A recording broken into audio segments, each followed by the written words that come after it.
Welcome to our channel. ఈ రోజు మనతో పాటు రమగారు ఉన్నారు. నమస్తే రమగారు. నమస్తే జయ.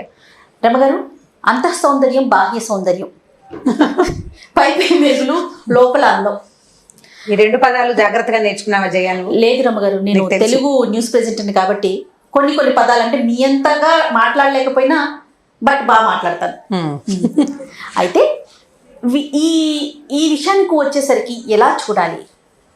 అందరికీ తెలిసిన విషయం, అందరం చక్కగా చెప్పేస్తాం. మనము ముసలోళ్ళం అయిపోతాము, ఇప్పుడున్నంతగా రేపు పెద్దవాళ్ళమైనాక ఈ అందం ఉండదు, చెప్పడానికి బాగుంటుంది. బట్ కానీ ఆచరణలో ఎంతవరకు చూస్తున్నాము మనం? అంతః సౌందర్యాన్ని చూస్తున్నామా, బాహ్య సౌందర్యాన్ని చూస్తున్నామా? ఒక్కసారి క్వశ్చన్ మార్క్ ఎవరికి వారం వేసుకుంటే మనకే అర్థమైపోతుంది. ఏమంటారు మీరు? అంటే ఇప్పుడు ఎవరైనా ఎవరితోటైనా మొదట పెళ్లి చేసుకోవడానికో, స్నేహం చేయడానికో, కలిసి ఉండటానికో, కలిసి పని చేయడానికో తాత్కాలికంగా అవతల వాళ్ళ ప్రజెంటేషన్ లేదా ఫస్ట్ లుక్ చాలా ఇంపార్టెంట్, చాలా ముఖ్యమైనది. ఇప్పుడు ఒక వ్యక్తిని చూస్తాం, ఆయన సాధారణంగా ఉన్నారనుకో, ఏమి మరీ ఈయనేమిటి ఇలా ఉన్నాడు, డల్గా ఉన్నాడు అలా అనిపించవచ్చు. వాళ్ళతో మాట్లాడాక, వాళ్ళతో కలిసి పనిచేయటం మొదలుపెట్టాక వాళ్ళ లోపల ఉన్న అద్భుతమైన క్వాలిటీస్ ఏమైనా మనకి అర్థమైతే అప్పుడు ఈ ముందు ఉన్న ఈ వాళ్ళని ఫస్ట్ లుక్లో మనకి కలిగిన ఇంప్రెషన్ మెల్లిమెల్లిగా పలచబడిపోతుంది. దానికి పెద్ద ఇంపార్టెన్స్ ఏమి ఉండదు. అయితే ఏంటంటే కానీ మొట్టమొదట వ్యక్తులు ముఖాలనే చూస్తారు, బట్టలనే చూస్తారు, ఎవరైనా లోక సహజంగా జరిగేది. అయితే వాళ్ళతోటి ప్రయాణించేటప్పుడు జీవితంలో ముందుకెళ్తుంటే అప్పుడు ఈ బట్టలు కానీ, లేకపోతే ముఖ సౌందర్యం కానీ, చర్మ సౌందర్యం కానీ, ఏది ప్రయారిటీనో మనకు తెలుస్తూ ఉంటుంది. అంతేనా? అంతే. ఇప్పుడు ఈ వ్యక్తి విషయంలో ఇది. మళ్ళీ మనం ఇంకొక కొత్త మనిషిని కలిసినప్పుడు మళ్ళీ వాళ్ళ ఫస్ట్ లుక్కే ఇంపార్టెన్స్ ఉంటుంది. అది చాలా సహజమైనది. ఇది కరెక్ట్ కాదు అని చెప్పకూడదు, చెప్పలేం కూడా. మనం మొదటి ఇంప్రెషన్ ఒకటి కలగాలి కదా, ఫస్ట్ ఇంప్రెషన్ ఒకటి కలగాలి. కలిగిన తర్వాత వేరే ఎంత కాదు అన్నా మనందరం కూడా జనరల్ గా చూసేదే అది, మనుషులు చూసేదే అది. అయితే ఏంటంటే చాలా కొద్ది మంది వేటికి ఇంపార్టెన్స్ ఇవ్వకుండా ఉండే మనస్తత్వాన్ని కలిగి ఉంటారు. వాళ్ళది ఒరిజినల్ గా వాళ్ళ తీరది. వాళ్ళు బాహ్య సౌందర్యానికి ఏ ఇంపార్టెన్స్ ఇవ్వరు. చాలా కొద్ది మంది ఉంటారు. వాళ్ళకు కూడా తమ ప్రెజెన్స్ మీద పెద్ద ఆసక్తి ఉండదు, ఎలాగోలాగా ఉంటూ ఉంటారు. ఇప్పుడు మనం చక్కగా అలంకరించుకుని నీట్గా మనం చక్కగా ఉండి ఇలాంటి మాటలు మాట్లాడేవనుకో, మీరు మాత్రం బాగా తయారవుతున్నారు కదా అని అనిపిస్తుంది. ఇది ముందుకెళ్తుంటే మనం సౌందర్యానికి ఇంపార్టెన్స్ ఇవ్వాలా అక్కర్లేదా అనేది తెలుస్తుంది. సాధారణంగా మనం అవతల వాళ్ళ సౌందర్యం పట్ల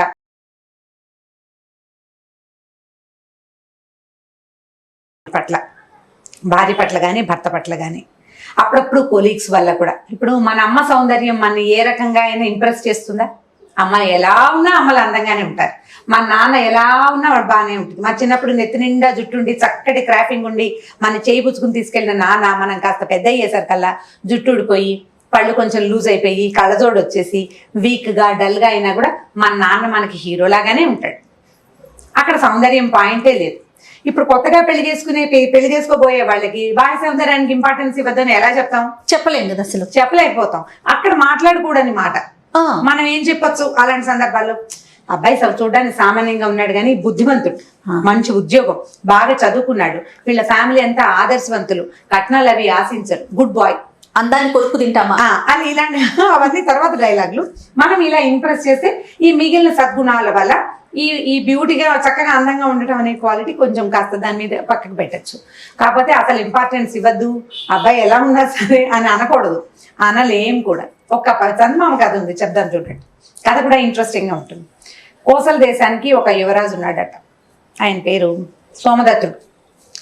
ఆయన అస్సలు బాగుండేవాడు కాదు, అందగాడు అంటారు కదా, పరమ సామాన్యం. చిన్న కురూపితనం కూడా ఉంది, నలుపు, చాలా డల్గా, అసలు ముక్కు మొహం బాగుండేవి కాదు. ఒక చిన్న కన్ను మెల్ల కూడా కొద్దిగా చిన్న మెల్ల బాగా పరకాయించి చూస్తే మెల్ల కూడా కనపడేది. కానీ ఆయనకి ఎంత అత్యద్భుతమైన కవిత్వమో చెప్తాడట అతను. పెయింటింగ్స్, బొమ్మలు గిమ్మలు బ్రహ్మాండంగా వేస్తాడు, బాగా చదువుకున్నాడు, మంచి యుద్ధ నైపుణ్యం ఉంది, సమస్తమైన విద్యలు ఉన్నాయి. వ్యక్తి మాత్రం సౌందర్యవంతుడు కాదు. రాజుగారు బాగానే ఉంటారు, ఆయన అంత అనాకారి కాదు. మరి ఎలా ఇలా అయ్యిందో కానీ ఇతను చాలా సామాన్యంగా అనాకారిగా అనిపించేటట్టుగానే ఉండేవాడు. ఇతని స్నేహితులందరూ అతన్ని చాలా ప్రేమించేవాళ్ళు, ఎంతో ప్రీతిగా ఉండేవాళ్ళు. పెళ్లి సంబంధాలు చూశారు, పెద్దవాడు అయ్యేసరికి అందరు పెళ్లి చేసుకుని నా కురూపిని నన్ను ఎవరు వరించి వలసి వస్తారు? ఎవరో ఒకళ్ళు నన్ను వరించాలి కదా, ఎవరు వరిస్తారు నన్ను అని అతను వివాహానికి సుముఖుడుగా ఉండేవాడు కాదు. స్నేహితులు అనేవాడు నీలాంటి ఉత్తమోత్తముడైన భర్త దొరకడానికి ఆడపిల్లలు బంగారు పూలతో పూజ చేసుకోవాలో, నువ్వు చాలా గొప్పవాడు అంటే గొప్ప. ఇంకోటో కన్యావరైతే రూపం అన్నారు. కన్యకి రూపమే కావాలి, కన్యకి రూపమే కావాలి. మంచి అమ్మాయి అబ్బాయిని చూసి పెళ్లి చేసుకోవాలంటే ఏదో రకంగా అమ్మాయికి నచ్చొద్దు. అవును, క్వాలిటీలు తర్వాత తెలుస్తాయి, ముందు తెలిసేది రూపమే కదా. దాంతో అతను పెద్దగా ఇష్టపడలేదు. అయితే ఏం చేశాడు, ఎంతసేపు నాన్న అమ్మ పెళ్ళి పెళ్ళి అనేవాళ్ళు, ఫ్రెండ్స్ అందరూ పెళ్ళి అనేవాళ్ళు. అయితే ఈయనకి చాలా వస్తువులు చేయటాలు అవన్నీ వచ్చు కదా. అయితే ఈయన ఏం చేశాడంటే మట్టితోటి ఒక చక్కటి అందమైన రూపం ఉన్న అమ్మాయిని తయారు చేశాడు, బొమ్మని. ఇలా ఉన్న అమ్మాయి ఎవరన్నా దొరికితే చేసుకుంటానని చెప్పాడట. చెప్పేసరికల్లా ఏమైంది, ఈ రాజుగారు కొడుక్కి నిజంగానే ఇలాంటి ఊహ ఉందనుకుని ఆ బొమ్మ లాంటి రూపాన్ని ఒక పెయింటర్ తోటి పెయింట్ చేయించారు. ఒక పిక్చర్, బొమ్మను పంపించలేరు కదా, ఈ పిక్చర్ ని కొంతమంది దూతల చేతికిచ్చి ఏ రాజ్యంలో అయినా ఇలాంటి పిల్ల ఉందేమో వెతకమని పంపారు. సీరియస్ గా వెతికేశారు వాళ్ళు. ఈ వెతికేశారు కలా వీళ్ళకి కొంచెం దూరంలో ఉన్న కౌశాంబి నగర రాజుగారికి 7 కుమార్తెలు ఉన్నారట. అందులో పెద్ద అమ్మాయి ప్రభావతి అచ్చు ఈ పిక్చర్ లో లాగానే ఉంటుంది. ఓకే, ఇతను మట్టితోటి చేశాడు కదా, బొమ్మ కొంచెం మట్టి రంగులో ఉంది. పెయింటర్ వేసినప్పుడు మట్టి రంగుతోటి వేయలే. రాజకుమారి సహజంగా ఏ బంగారపు రంగో ఉండొచ్చని చక్కగా పచ్చగా మెరుగులు దిద్ది అందమైన పిక్చరే వేశాడు. ముక్కు మొహం సేమే, రంగు మంచి బ్రైట్ కలర్. సరే ఈ ప్రభావతి అనేసరికల్లా వాళ్ళు ఏం చేశారు, ఈ ఫలానా రాజుగారి అమ్మాయి కౌశాంబి నగరంలో ఉన్న రాజుగారి అమ్మాయి చక్కగా ఉంటుంది, చాలా బాగుందని రాజు చెప్పారు. చెప్పేసరికల్లా ఈయన నీవు కోరుకున్న అమ్మాయే ఫలానా చోట ఉంది, ఆ పిల్లని చేసుకోమని కొడుకుని ఒప్పించడానికి ట్రై చేశారు రాజుగారు. ఇతను అన్నాడు, రాజుగారు అబ్బాయి అది కాదండి, ఇప్పుడు నన్ను రేపు పొద్దున వచ్చాక నాకు అమ్మాయి అంటే ఇష్టం, వచ్చాక నా మొహం చూసి అది చేసుకుంటుందో ఉంటానంటుందో ఉండనంటుందో అప్పుడు ఏం చేయాలి అనేసరికల్లా రాజుగారు అన్నాడు, ఓ పని చేద్దాం, మన ఆచారం ప్రకారం అమ్మాయి పెళ్లి కూతురు పెళ్లి కొడుకుని చూసే పద్ధతి లేదు, కత్తికి బాస్కం కట్టించి పంపిస్తాం, కత్తికిచ్చి పిల్లని పెళ్లి చేస్తారు, ఇక్కడికి వస్తుంది, పగటి పూట నువ్వు కనపడద్దు, అసలు మీ అంతఃపురంలో దీపాలు లేకుండా చేస్తాను నేను అని చెప్పాడు. సరే ఒప్పుకున్నాడు. ఈయన కూడా తను చేసిన బొమ్మ లాంటి అమ్మాయి ఉందనేసరికి ఒక ఉత్సాహం కలిగింది. యువకుడు కదా పాపం, 26, 25 ఏళ్ళు ఉన్నాయి, ఆ సహజమే ఆ వయసుకి. సరే ఒప్పుకున్నాడు. ఒప్పుకున్నాక ఇతనికి 6-7 స్నేహితులు ఉన్నారు కదా, వాళ్ళందరూ సంతోషించారు. ఇతను ఊహలో ఉన్న లాంటి సేమ్గా ఉన్న అమ్మాయి దొరికినందుకు అందరూ బాగా ఉత్సాహపడ్డారు. పెళ్లి వివాహం వేడుకగా జరిపింది. వాళ్ళు కూడా ఈ రాజుగారి అబ్బాయికి కోసల దేశపు రాజకుమారుడికి ఇవ్వడానికి వాళ్ళకి ఉత్సాహంగానే ఉంది. పెళ్లి అయిపోయింది, రాజకుమార్తెని పంపేశారు. సరే రోజు రాత్రిపూట సాయంకాలం అయ్యేసరికల్లా వీళ్ళు అంతఃపురంలో దీపాలు ఉండేవి కాదు. ఈయన పోయేవాడు లోపలికి, ఇద్దరు చక్కగా కబుర్లు చెప్పుకునేవాడు. ఇతను చాలా చక్కగా పాట పాడేవాడు, ఫ్లూట్ వాయించేవాడు, వీణ వాయించేవాడు. ఆయనకి ఎన్నో విద్యలు వచ్చు, చాలా బాగా మాట్లాడేవాడు, చక్కటి మధురమైన కంఠస్వరం. మరి ఇన్ని క్వాలిటీస్ ఉన్నవాడిని అత్యద్భుతంగా ఉంటాడని అమ్మాయి ఊహించి ఎంతసేపు రోజు నేను ఎప్పుడు చూస్తాను నేనంటే ఏ పగలు అతను కనపడేవాడు కాదు అమ్మాయికి. రాత్రిపూట మాత్రం వచ్చి సాయంకాలం నుంచి తెల్లవారేదాకా భార్య దగ్గరే ఉండేవాడు, బాగా కబుర్లు చెప్పుకునేవాళ్ళు, కలిసి ఉండేవాడు. అయితే ఈ అమ్మాయికి ఎలాగైనా భర్తను చూడాలని కోరిక కలిగేసరికల్లా ఏమైంది, రోజులు గడుస్తుండేసరికల్లా కొన్నాళ్ళు పోయాక బయటపడతాయి. 1 సంవత్సరం తర్వాత ఏమైందట, ఒక దాసి సామంచాయిగా కొంచెం సామాన్యంగా ఉందట, పనిచేసే అమ్మాయి. ఈ అమ్మాయి ఏం చేసిందంటే ఏదో మంచినీళ్ళు ఏదో పట్టుకొచ్చింది. ఈవిడికి పట్టుకొస్తే, ఎవరే నువ్వు, కొత్తగా వచ్చావా, నువ్వెందుకు వచ్చావు, అమ్మాయి చారుమతి ఏది అని అడిగింది. ఈవిడ అడిగే తర్వాత చారుమతి రాలేదండి అని చెప్పి గ్లాస్ అందించింది, మంచినీళ్ళు అందించేసరికల్లా అమ్మాయి చేతులు అవి నల్లగా ఉన్నాయి. చేతులు సామంచాయిగా ఉన్న అమ్మాయి చేతులు, మొహం సామంచాయిగా ఉంది అనుకో, చేతులు సామంచాయిగా ఉండవు, ఇంకొక రవ్వ డార్క్ గా ఉండేందుకు అవకాశం ఉంది. ఈ చెయ్యి చాపి గ్లాస్ అందించేసరికల్లా చెయ్యి చూస్తే ఈ అమ్మాయికి నచ్చక చాలా చీదరించుకుంది. ఈ దాసి వెళ్ళిపోతూ ఆ మొగుడుతోటి ఎలా ఉంటుందో ఈవిడ అనుకుంది. చిన్న పుచ్చుకుంటారు చూడు, నువ్వు నల్లగా ఉన్నావు, నువ్వు మురిగా ఉన్నావు, నువ్వు అలా ఉన్నావు, ఇలా ఉన్నావు అంటే కడుపులో ఒక కష్టం తోస్తుంది. ఆ కష్టంతో ఆ అమ్మాయి ఆ మాట అనేసరికల్లా ఏమిటి, ఎందుకు ఇలా అన్నది, ఏదో అంది, ఆ అన్నమాట ఏమిటి అనేది బాగా విని ఆలోచించుకుని ఈ లోపల ఒకళ్ళిద్దరు స్నేహితులు మీ ఆయన ఇంత కురుపిగా ఉన్నాడని ఉత్తరాలు ఏవో రాశారు. దాంతో ఈ అమ్మాయి తనని మోసం చేశారని తెలుసుకుని ఏం చేసింది, నేను ససేమిరా ఇక్కడ ఉండనని చెప్పేసి పుట్టింటికి వెళ్ళిపోయాను. చాలా బతిమలాడాడు ఆయన. అతను వచ్చి, నేను నీతోటి మాట్లాడను, నువ్వు నన్ను మోసం చేసావు, ఇప్పుడు కూడా నన్ను ఒప్పించడానికి నువ్వు రాత్రిపూటే వచ్చావు కానీ పగలు నీ వికారమైన రూపాన్ని నాకు చూపించడానికి రాలేదు. నేను నీతోటి ఉండను, మీరు నన్ను మోసం చేశారు. నువ్వు, మీ నాన్న, ఈ ప్రజలు అందరూ మోసం చేసినట్టే. ఈ కౌసల దేశపు ప్రజ అంతా నన్ను మోసం చేసింది అని చెప్పి అమ్మాయి కాస్త పుట్టింటికి వెళ్ళిపోయింది, బట్టలు సర్దుకుని వెళ్ళిపోయింది. ఇప్పుడు ఈ అమ్మాయిని వెనక్కి తెచ్చుకోవాలి. ఈయన ఏం చేస్తాడు, ఇక సరే ఆ ఊరు వెళ్ళాడు. ఆయన కూడా ఇక తండ్రికి ఏం చెప్పాడంటే, భార్యని తీసుకుని వచ్చాకే వస్తాను, అప్పటిదాకా నేను రానన్నాడు. వెళ్ళాడు ఆ ఊరు. వెళ్ళి ఏం చేశాడు, ఒక కుండలు చేసే వాళ్ళ ఇంట్లో ఉన్నాడట. రాజుగారు అల్లుడుగా వెళ్ళాల.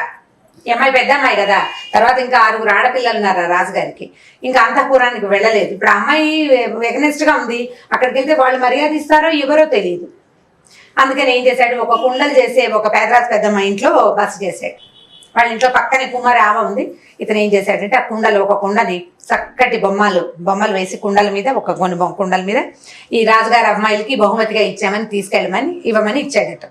అందరికి తలా ఒక కుండ, పెయింట్ చేసిన కుండలు ఇస్తే ఆ కుండలు చాలా సంతోషించారు. అందరికి ఎంత బాగుంది, ఈ ప్రతిమలు ఎంత బాగా చేశారు, ఈ కుండ మీద ఒక బొమ్మ వేసింది అనమాట, ఎంతో బాగున్నాయని సంతోషించారు. ఈ ప్రభావతి దేవి మాత్రం ఆ బొమ్మ తనని పోలి ఉన్నదని తెలుసుకుంది. దాని మీద వేసిన బొమ్మలు ఈవిడివి. దాంతో ఈ పని చేసింది తన భర్తే. అతను తప్పిస్తే దగ్గరగా రాణి గారిని ఎవరు చూస్తారు? ఓకే, ఎవరాణిని ఇంకొకటి చూడదు కదా, ఆమె భర్త తప్ప. దాంతో ఈ భర్తే చేశాడు, నా కుండ పగల కొట్టేసింది ఆవిడ. ఒప్పుకోలేదు. సరే మర్నాడు ఏం చేసేట, ఈవిడ సౌధం బయట కూర్చునేది. వాకిట్లో సాయంకాలం పూట చల్లగా గాలి కూర్చుంటారు కదా, ఫ్లూట్ వాయిస్తూ తిరుగుతూ ఉండేవాడు. అందరు ఎంత బాగుంది వేణువాదం, ఆ వాయించేవాడు ఎవడో కావాలని ఈ అమ్మాయిలందరూ అడిగేవాడు. ఈవిడికి తెలుసు ఆ ట్యూన్ తన భర్తదని, అయినా సరే ఆవిడ ఒప్పుకునేది కాదు. ఇంతలో సరే ఏమైందట, కొద్ది రోజులు గడిచినాయి.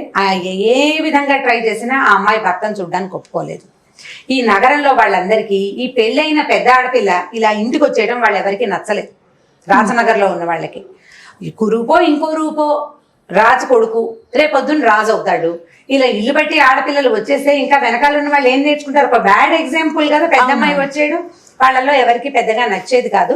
సరే ఏం చేశారట, మిగిలిన అమ్మాయిలకి ఏదో పెళ్లి సంబంధాలు చూస్తుంటే ఈ రాజు గారికి 6 రాజుల దగ్గర నుంచి ఉత్తరాలు వచ్చినాయట. మీ అమ్మాయి పెళ్లి వదిలిపెట్టుకుని వచ్చిందిట, ఆ పిల్లని మాకిచ్చి పెళ్లి చేయండి అని. ఇప్పుడు ఒకళ్ళు అడిగే 2 గోపోని ఓ రకం, 6 అడిగితే ఈయన ఏం చేశాడు, అందరికీ ఉత్తరాలు రాశాడు. మా అమ్మాయి ఇంకా వచ్చింది కానీ మేమేం విడాకులు అవి ఏం ప్లాన్ చేయలేదు, మేమేం పెళ్లి ప్లాన్ చేసుకోలేదని ఉత్తరాలు రాశాడు. రాసేసరికల్లా 6 అదేమిటి మీ అమ్మాయి వచ్చేసిందంటే వచ్చేసినట్టే, ఇంకా మీ పిల్లని మాకు ఇస్తావా, మాతో యుద్ధం చేస్తావా, పట్టు మేము వచ్చేస్తున్నామని 6 దండెత్తి వచ్చేసారు.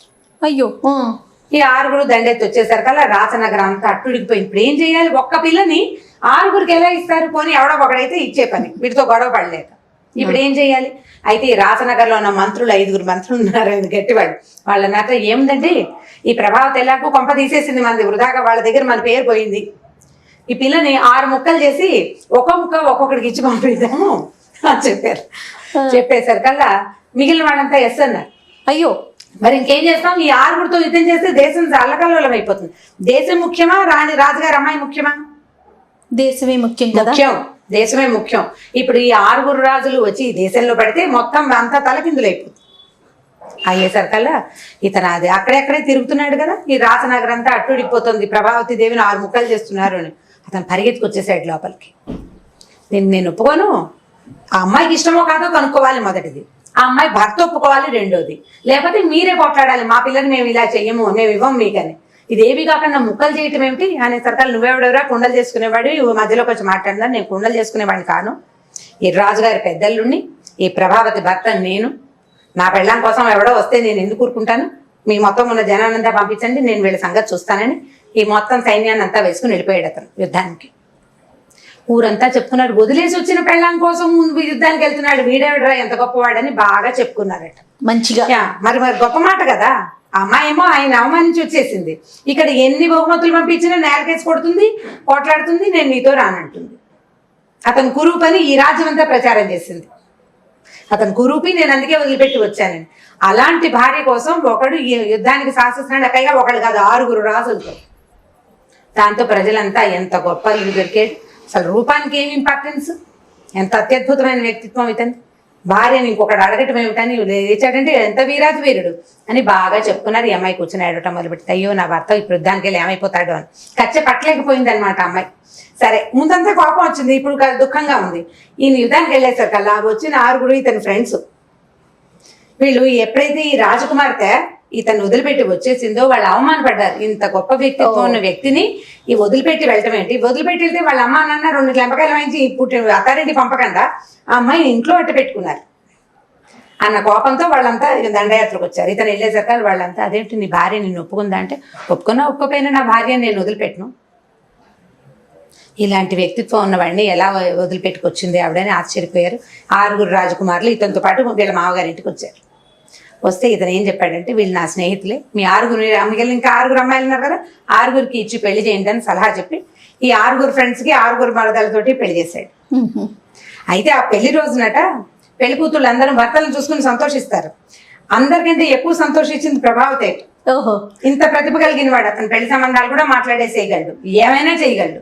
వీడికి అందం ఉంటే ఎంత, లేకపోతే ఎంత. అందం ఇవాళ ఉంటుంది, రేపు ఉండదు. వాళ్ళ నాన్న పాపం పదే చెప్పేట. నేను కూడా చిన్నప్పుడు ఇంకా బాగుండేవాడిని. 50 వృద్ధాప్యం వచ్చాక పోతుంది సౌందర్యం. ఎంత అందమైన వాళ్ళైనా వృద్ధాప్యం రాక మాందమ్మా. ఓ 10 సంవత్సరాలు పై మెరుగులు, ఆ తర్వాత ఇంకా ఉండదన్నా అమ్మాయి ఒప్పుకొని నన్ను మోసం చేశారు అన్న కోపంతో ఆ అమ్మాయిని దగ్గర ఉంచుకోవడానికి ఇంకో మార్గం లేదు కాబట్టి వాళ్ళు ఆ పని చేశారు. సో ప్రభావతి దేవి చాలా సింపుల్ గా భర్తతోటి మళ్ళీ అత్తారింటికి వెళ్ళిపోయింది. తర్వాత కోసల దేశానికి అతను రాజు, ఈ అమ్మాయి రాణి అయిపోయారు. ఇప్పుడు బాహ్య సౌందర్యానికి మొదటి లుక్ లో ఖచ్చితమైన ఇంపార్టెన్స్ ఉంటుంది. సెకండ్ లుక్ నుంచి అంత సౌందర్యమే ఇంపార్టెన్స్. కాబట్టి ముందుగా అందంగా ఉన్నారని అబ్బాయిల వెనకాల అమ్మాయిల వెనకాల పడిపోకండి. ఫ్రెండ్షిప్ చేయండి. నా పాయింట్ అర్థం చేసుకోండి. వాళ్ళ లోపల సంగతి ఏమిటి అనేది తెలుసుకోండి. తోలు కాదు, దాని కింద ఉన్న బుద్ధి చూడాలని చెప్పేవాళ్ళు పెద్దవాళ్ళు. ఎర్రతోలు అందరికీ ఉంటుంది, లోపల బాగుండద్దు, లోపల బుద్ధి బాగుండాలి. కాబట్టి సౌందర్యానికి ఎక్కువ ఇంపార్టెన్స్ ఇవ్వండి. అమ్మయ్య, నేను ఎక్స్పెక్ట్ చేసిన పాయింట్ చెప్పారు గారు. తర్వాత ఈ నిజంగా ఈ కనపడే మెరుపు లోపల ఉందా లేదా, ఒకవేళ లోపల లేకపోతే నిర్మోహమాటంగా నిరభ్యంతరంగా ఆ మనుషుల్ని వదిలిపెట్టేయండి, ఏం పర్వాలేదు. వాళ్ళతోటి వాళ్ళ సౌందర్యం కోసం కంటిన్యూ మాత్రం చేయొద్దు. వదిలేస్తే కొత్త సౌందర్యం దొరుకుతుంది మనకి. సూపర్. ఓకే, ఎస్, అంత సౌందర్యం అనేది చాలా అవసరం మనుషులకి. ఓకే రామ్ గారు, ఇంకొక స్టోరీతో మళ్ళీ కలుద్దాం. తప్పకుండా. నమస్తే. ఇక ఈ వీడియో కనుక మీకు నచ్చినట్లయితే లైక్ చేయండి, షేర్ చేయండి. మరిన్ని వీడియోస్ కోసం మా ఛానల్ని సబ్స్క్రైబ్ చేసుకోండి.